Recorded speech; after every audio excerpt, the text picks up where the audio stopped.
Hi guys, welcome to this Wolf Island video. This last week has been amazing with so many of you signing up for the Game Changer and saying how excited you are for what next year is going to look like for your business as a result of the Game Changer, which is exactly what it's there for, so we're so excited. So this is part one of the SEO audit for your website. You're going to be following along with my website and you can see everything that I see so that it's going to make it a lot easier for you. Because if you're anything like me, all the technical things about websites and SEO, it's like another language. And even if someone explains it, I'm like, okay, I have no idea what you just said. It's like, whoo. So that's why we're going to make it super practical. It's going to be hands-on, it's going to be really straightforward to you, and that's what makes this really different from other courses. It's not about telling you what to do, but rather showing you what to do. Exactly. So let's get started. Hey guys, welcome to the SEO audit portion of the video. We're going to be talking about my website, so you can follow along with yours. I'm using WordPress. If you don't use WordPress, that's okay, but it'll be pretty much all exactly the same stuff. So let's dive straight into it. Okay, so this is my website. So the first thing that we want to think about and fix, which is an issue with a lot of people's website, is whether you've got a www dot or not. Okay, so you'll notice here that I do, but I can also type this in. You may have noticed with other people without that. Okay, and it will go to this. So that means I've potentially got two versions of the same website, and that's not a good thing. So we want to come into WordPress, we want to log in, and we want to go to settings and general. And we want to click on these. Both of these need to be the same. So if you don't want www, then make it look like this. If you do want to keep it, then keep it. Just be aware, a red note will come up when you change this, warning you not to change anything but the www. Since that's what we're doing, it's okay. And hit save changes down at the bottom. Okay, so that tells WordPress this is the website we want to be the primary website. We then need to come into what's called Google's Search Console.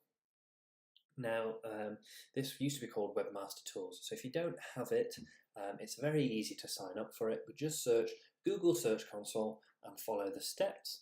We're then going to put our website details in. Again, just follow the steps. Once you've done that and verified your website, you can click on the website and then hit this cog and hit Site Settings. And that's where we are right now, Site Settings. And what we want to do, we want to take it off of this, which is what most people's will be, and hit this. Display URLs as without the W's, or if you want the W's, then go ahead and click the middle one and hit save. Okay, so that's our website knows that we don't want W's or we do want them, and that's now Google that knows whether or not we want W's. Okay, so for the vast majority of people, that fixes the issue. An extra thing that we can do is within our actual pages. So if we want to go ahead and create a new page or a post, we may want to title it with a particular keyword. Well, it's very simple to fix a lot of these issues by installing a plugin called Yoast SEO.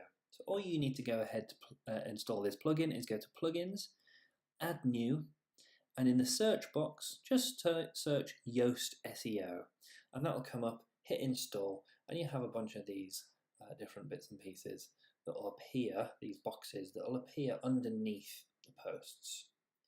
Okay, so you'll notice here, permalink, it says, hey, there's no www because we've just set it and changed it. Great, perfect. So I want to just copy that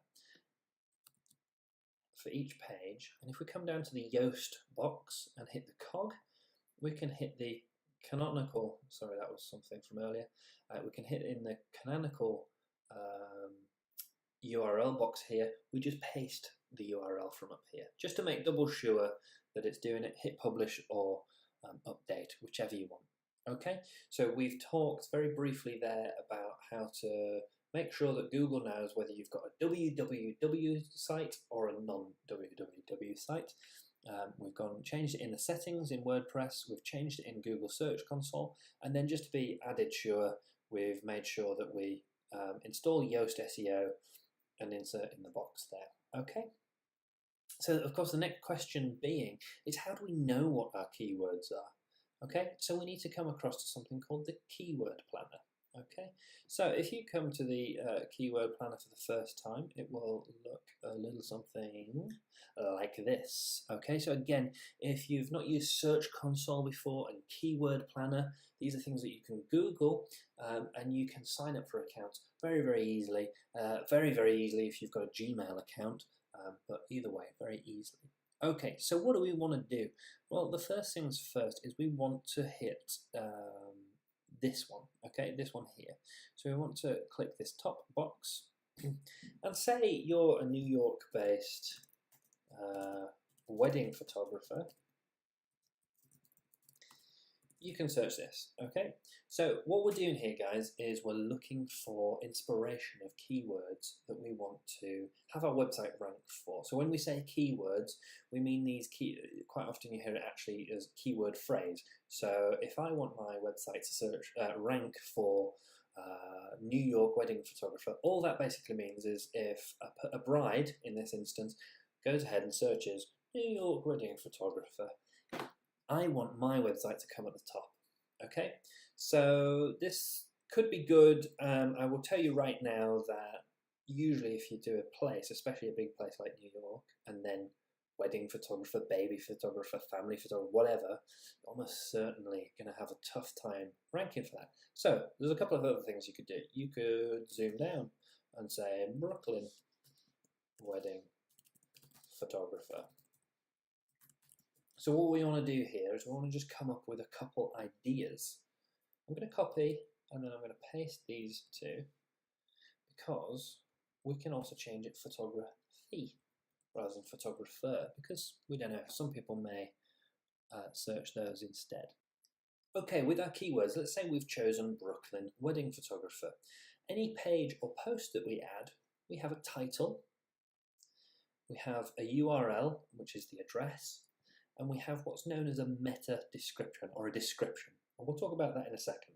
First and foremost, we want to put our keyword into the title here. So that will automatically tell the permalink to be the same, but that will only be the case if we come across into what's known as our permalink settings.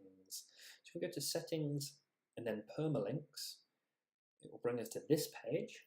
And what we want to do is we want to select post name and hit save changes. Okay, what will happen is that will for some reason change the custom structure and post name, whatever. Don't worry about that. Just hit post name and save changes and then go away from the page. Okay, so coming back, that's what makes this the same. All right, then we might write about Brooklyn wedding photographer and add some images. Okay, remember we downloaded Yoast SEO earlier? Well, we're going to go ahead and put in the focus keyword box Brooklyn wedding photographer. This will just help Yoast know what we're trying to aim for and give us these green lights and red lights and what have you. If you follow all of the steps in here, you will make a post on a page that is fantastic, and honestly it will go so far into getting you ranking into Google. So we have a title, a URL and a meta description. Now the meta description is what appears underneath the website listing in Google. So if someone searches Brooklyn wedding photographer, they'll go ahead, see this, this, and then this. Okay, so we want this to be exactly to do with Brooklyn wedding photographer as well, a description. So we're going to say, are you getting married in Brooklyn, for example? If so, check out these awesome images, or whatever. You want it to be quite long, quite a bit longer than this. And again, these traffic lights will tell you. So hit close snippet. And we've now got a page that it has a bunch of the SEO on-page keywords all fixed up and ready to go. So you can go ahead and hit publish. Remember these traffic lights. Yoast is your friend and will tell you exactly what you want to do. Look, it says here, the text contains 3 words. This is far below the recommended minimum of 300 words. Okay, so follow these descriptions. Hopefully this is all very simple. It's all very simple stuff that we're trying to get across here. We have got so much more to get through. It's unreal, which is a good thing though, because there's a bunch of stuff that you can fix on your website, which is fantastic. So this is just a first step. We're going to make sure that we've got one website, not just 2 separate websites with www and not www. We've figured out how to get some keywords, and how to get those into the page that we're creating. Hey guys, I hope that was helpful. That was just part 1 in our SEO audit, so look out for the other videos, but don't be fooled into thinking that SEO is going to solve your business problems. You'll see a lot of people talking about SEO. If I just get the SEO working on my website, clients will be flocking to me and I will suddenly have a profitable business. And sadly, the SEO is a very small part of a much bigger picture in terms of how to create a successful, sustainable and profitable business, which is what we're going to be covering in the Game Changer. In the Game Changer course, we're going to be looking at all the aspects that are absolutely essential to creating an amazing business. So guys, get your 75% discount in the link below this video. This is a one-time offer, so we want to see as many of you on this course as possible. As possible. As possible.